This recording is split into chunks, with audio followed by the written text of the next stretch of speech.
like, comment yaddan çıxmır. Saçım başım normaldır. Bu tərəfi. Normal. Deməli hər şey var. Zapis var. Getdik. 3, 2, 1. Mikrofon online'dır. Texno sevərləri salamlayıram. Özünü texnoman hesab edənlər bu videonu izləyə bilər. Qalanlar isə lazım deyil, gedə bilərlər.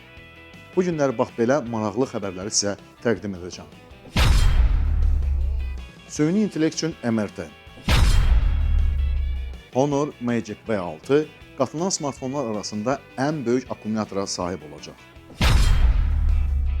Fuji filmdən hər kəsə maraqlı və qeyri-adi kamera. Galaxy S26 seriyasının bütün smartfonlarının qiyməti bəlli oldu. Apple 13 il bundan qabaq təqdim edilmiş smartfonun sistemini yenilədi. iPhone 18 Pro və Pro Max modelləri təkmilləşdirilmiş LTPO OLED displeyləri alacaq. iPhone 18 Pro çıxan linza ilə təchiz ediləcək. Maraqlı xəbərlər görənlər bu videonu ilə indi like etsin. Kommentdə isə video getdikcə yaza bilərsiniz. Hər birinizə xoş izləmələr. Çay, kofe, yeməyə yanınızda nəsə varsa, mən başladım.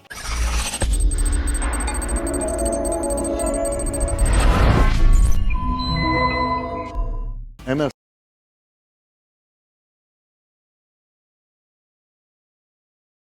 Nədir? Sizin internetdə bu gündədir, donmalar və kəsilmələr var. Mütləq və mütləq internet provayderinizi dəyişin. Deyəcəksiniz ki, ayzaq, bütün internet provayderləri eynidir. Star Telekom tam fərqli internet provayderidir. Siz ora zəng edən kimi özünüzə professional dost qazanırsınız. Xoş ünsiyyət, kəsilməz internet və professional texniki servis ancaq və ancaq Star Telekomdadır. Star Telekom dost kimi dost internet provayderi. Biz isə davam edək. MRT. Bu üç hərfi görəndə və eşidəndə ağlınıza ilk gələn şey nə olur? İri bir avadanlıq, tibbi avadanlıq, insan orqanizminin bütün orqanlarını öyrənmək üçün iri bir cihaz. Elədir, ya yox? Bəs sizə desəm ki, süni intellektin öyrənilməsi üçün MRT yaradılıb, buna nə deyərsiniz? Alimlər süni intellekt modellərinin nə düşündüyünü anlamaq üçün süni intellekt üçün MRT yaratdılar. Alimlər süni intellektin yeni bioloji orqanizm kimi öyrənməyə çalışıblar. Süni intellekt mütəxəssisləri süni intellekt modellərini sanki yeni bioloji orqanizm kimi öyrənməyə başlayırlar. Məqsəd onların daxili işini anlamaqdır. Yeni strategiya biologiyada istifadə edilən metodlara bənzər metodları özündə birləşdirir. Məsələn, antropik modelin bir vəziyyətin yerinə yetirmək prosesini izləmək üçün alətlər hazırlayıb. Mexaniki interpretasiya adlanan bir yanaşmadır. Bu beyin fəaliyyətini öyrənmək üçün MRT-dən istifadə etməyi xatırladır. Bu bioloji analizə çox bənzəyir. Bu riyaziyyat və ya fizika deyil. Antropikdən John Baston qeyd edib. Başqa bir təcrübə bioloqların orqanoidlərlə necə işlədiyini təqlid edir. Onlar daxili quruluşunu ənənəvi böyük dil modellərindən daha asan təhlil edən sadələşdirilmiş neyro şəbəkəsini yaratdılar. Onlar həmçinin modelin insanın daxili monoloquna bənzər şəkildə öz mülahizələrini izah etdiyi düşüncə zənciri monitorinqindən istifadə edirlər. Bu istənməyən davranışı müəyyən etməyə kömək edir. Lakin təhlükə ondadır ki, gələcək modellər, xüsusilə də süni intellekt tərəfindən yaradılanlar o qədər mürəkkəbləşə bilər ki, onları anlamaq mümkün olmayacaq. Bir də gördüyünüz süni intellekt üçün süni ürək, süni böyrək, süni nəfəs aparatı icad edildi. Nə bilim, bəlkə də. Honor öz fənaflarını və bazarı təəccübləndirməkdə davam edir. Device'in rəsmi təqdimatı mart ayında Barcelonada keçiriləcək MWC 2026 sərgisində keçiriləcək. Experience More təxəllüslü analitik Çinin 3C tənzimləyici verilənlər bazasına istinadən bildirib ki, Honor Magic V6 ümumi tutumu 7150 mAh olan 2 elementli batareya malik olacaq. Bu Honor Magic V5-dən 1050 mAh artıq deməkdir. Bu o deməkdir ki, Honor Magic V6 qatlanan cihazlar üçün rekord tutuma malik akkumulyatorlara malik olacaq. Smartfon Qualcomm-un flagman Snapdragon 8 Elite Gen 5 prosesoru ilə təchiz olunacaq. Arxa kamera 200 megapiksellik olacaq. Digər modulların xüsusiyyətləri açıqlanmır. Çəki və qalınlıq baxımından Honor Magic V6 özündən əvvəlki versiyadan daha nazik və daha yüngül olacağı şübhəsizdir. Bu videonu izləyənlər, Honora daha çox üstünlük verənlər, sizədir sualım. Honora nəyə görə bəyənirsiniz? Honora nəyə görə üstünlük verirsiniz? Nəyə görə məhz Honor? Gəlin bu barədə kommentlərdə öz fikirlərinizi yazın. Fuji filmdən qeyri-adi və çox maraqlı bir kamera. Yeni ani çap kamerası 1930-cu illərdən 2020-ci ilə qədər müxtəlif üslublarda ekran, video çəkiliş və yaradıcı effektlərə malikdir. Fujifilm foto, video və ani çapı birləşdirən yeni hibrid ani çap kamerası olan Instax Mini Evo kameranı rəsmi olaraq təqdim etdi. Bu model video çəkilişlər, qabaqcıl yaradıcılıq effektləri və dərin smartfon inteqrasiyasına əlavə edərək Instax Evo seriyasını genişləndirir. Vizual və audio vurğuları ilə yalnız son film nəticəsi deyil, həm də çəkiliş təcrübəsinin özünə dəyər verən istifadəçilər üçün nəzərdə tutulub. Kamera 1.5 inçlik 5 megapiksellik CMOS sensor, 1.54 inçlik LCD ekrana malikdir. Fotoşəkillər 1920-nin 2560 piksellik ölçüsü ilə çəkilir. Video isə MP4 formatında saniyədə 24 saniyə sürətlə 600-800 və ya 1080-1440 piksellik ölçülərində olur. Xüsusiyyətlərinə f2.0 diafraqması, ISO 100-dən 1600-ə saniyədə 4:1-dən 8000-1-ə qədər çəkiliş sürəti, 256 zonalı TTL ekspozisiya ölçüsü və 10 sm-dən sonsuzluğa qədər uzun tanıma avtofokuslanma daxildir. Əsas xüsusiyyəti videodan çap etdirməkdir. Videolar Instax mini filmindən çap olunan QR kodlarına çevrilir və bu da sizə smartfonunuzda filmlərin birbaşa video izləməyə imkan verir. Instax Mini Evo kamera Bluetooth 5.4 və 2.4 GHz Wi-Fi dəstəkləyən və həmçinin iOS və Android üçün xüsusi tətbiqlərlə işləyir. Uzaqdan çəkiliş, foto və videoların ötürülməsi, proqram təminatının yenilənməsi və smartfondan JPEG, PNG və HEIF formatlarında şəkilləri çap etdirməyə imkan verir. İstifadəçilər 30 saniyəyə qədər klipləri birləşdirə, başlanğıc və son şablonlara əlavə edə və mətnlə poster çapını yarada bilər. 1930-cu ildən 2020-ci ilə qədər olan dövrlərdən ilhamlanan 10 effektə malik Aerosteel xüsusilə diqqətə layiqdir. O cümlədən fərqli səs yazma ilə 8 mm film və CRT TV üslubları. Kamera Fujica Single 8-ə uyğun dizayna, 16 saniyədə kadrları çap etməyə və 100 kadr çəkməyə imkan verən daxili bateriyaya malikdir. Yeni kamera artıq Hindistanda 4799 rupiyə, təxminən 888 manata satılır. Keçən videoların birində Galaxy S26 seriyasının smartfonlarının nə zaman təqdim olunacağı barədə məlumat verdim. Bu dəfə isə Galaxy S26 seriyasının smartfonlarının neçəyə satılacağı barədə məlumatı sizə təqdim edirəm.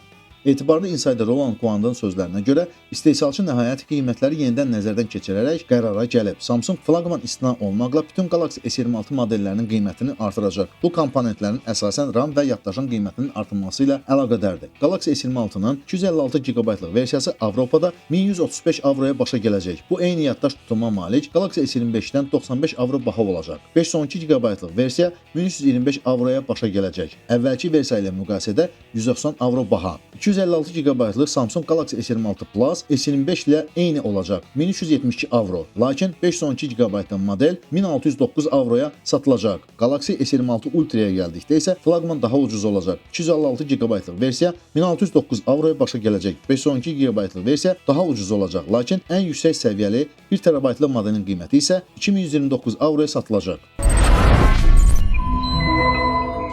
Sizə bir sualım var. Hansı device istehsalçısı öz device'larına, öz cihazlarına ən çox yeniləmə, yəni sistem yeniləməsi təqdim edir?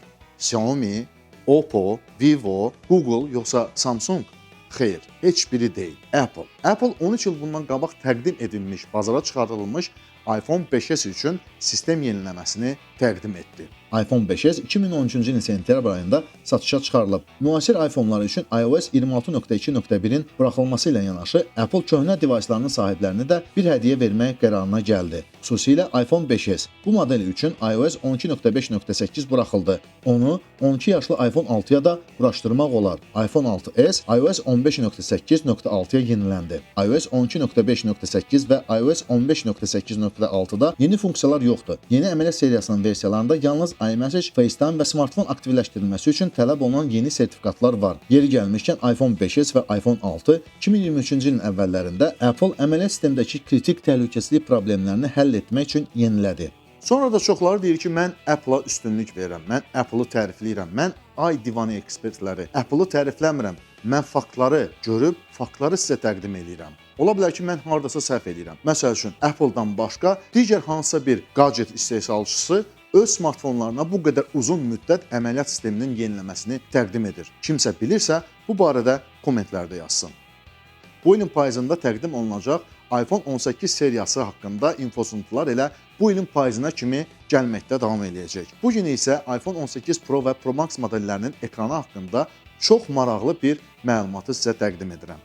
iPhone 18 Pro və Pro Max qabaqcıl LPTO OLED displeyinə təchiz olunacaq. Növbəti nəsil ekranlar ya LG ya da Samsung tərəfindən təchiz ediləcək. Samsung və LG hazırda dünyada bu cür panellər istehsal edə bilən yeganə şirkətlərdir. Apple-ın ənənəvi ekran təchizatçısı olan BOE onları istehsal etmir. Lakin bu Apple-ın xidmətlərindən tamamilə imtina edəcəyi anlamına gəlmir. BOE panelləri baza iPhone 18-də və çox güman ki, iPhone Air 2-də istifadə olunacaq. LPTO OLED displeylər iPhone 18 Pro və iPhone 18 Pro Max-larda Face ID sensorunun ekran altında gizlədilməsinə imkan verəcək. Eyni şey kameraya da aiddir. Təkmilləşdirilmiş enerji səmərəliliyi vəd edilir. Hesabatda həmçinin M6 çipində olan Mac notebooklarının LPTO OLED displeylərindən istifadə planları da qeyd olunur.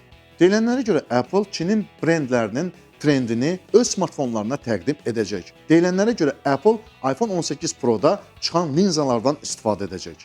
iPhone 18 Pro, Oppo və Vivo flaqmanlarına bənzər çıxıla bilən linzaya sahib olacaq. Vibe'dan bu yaxınlarda sızan məlumata görə Apple Oppo və Vivo'nun aksesuarlarına bənzər şəkildə iPhone 18 və iPhone 18 Pro Max üçün çıxarıla bilən telefoto linza təqdim etmək imkanlarını araşdırır. Hələ ki son qərar verilməyib. Lakin hətta bu müzakirə onu göstərir ki, Apple kamera trendlərini yaxından izləyir və rəqiblərinin uğurlu həllərini uyğunlaşdırmağa hazırdır. Dəyişən diafraqmalı əsas kameranın da hazırlandığı bildirilir. Digər brendlərin illərdir istifadə etdiyi bu texnologiya Apple-ın həmişəki kimi texnologiyaların kifayət qədər yetkin hesab etdikdən sonra tətbiq edəcək və onun özünün fotoqrafiyanın yenidən təsəvvürü kimi təqdim edəcək. iPhone 18 Pro və Pro Max modellərinin dizaynının əvvəlki modellərə bənzər olduğu barədə şayələr var. Devicelarda həmçinin şəffaf arxa panellər də ola bilər. Rəsmi təqdimat 2026-cı ilin sentyabrında baş tutacağı gözlənilir. Buna görə də Apple-ın hələ də manevr etmək üçün biraz çox vaxtı var. Düzünü deyim, mən buna inanmıram. Çünki belə bir həll wow effekti yaratmır. Görüntü olaraq wow effekti yaratsa da, praktiki cəhətdən o qədər də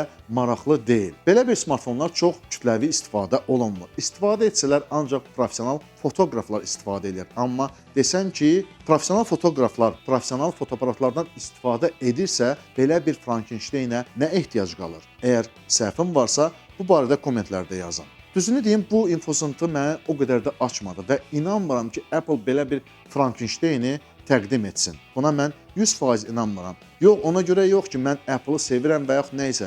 Mən Apple-ı çoxdan öyrənirəm və Apple-la çoxdan tanışam və düşünürəm ki, daha doğrusu bu faktdır ki, Apple heç vaxt belə bir Frankensteynlərin təqdimatına izin verməyib. Ola bilsin, olsun, amma 100% olmayacaq. Sizə bir sualım var. Apple-dan belə bir Frankensteyn gözləyirsiniz, yoxsa yox? Fikirlərinizi kommentlərdə yazın. Bugün isə bu qədər. Maraqlı video izləyənlər bu videonu like etsin. Komment yazmağı da unutmursunuz. Yuxarıda verdiyim suallara cavablandırsanız bəs eləyir. Videonu abunəsiz izləyənlər isə mütləq kanala abunə olsun. Video xoşunuza gəldisə like, komment öz yerində, eyni zamanda videonu paylaşın ki, kanalımızın inkişafına yol açın. Kanalımız inkişaf eləsin. Kanalımızda daha çox maraqlı, maarifləndirici videolar var. Siz bu videolara baxmaqda, videoları like edib komment yazmaqda, videoları paylaşmaqda davam edirsiniz. Mən isə YouTube-da olduğumuz üçün sizinlə sağollaşmıram. Eğlendirir grafon, abunenizi gözleyin. Comment yazdın süper grafona, hoş geldin.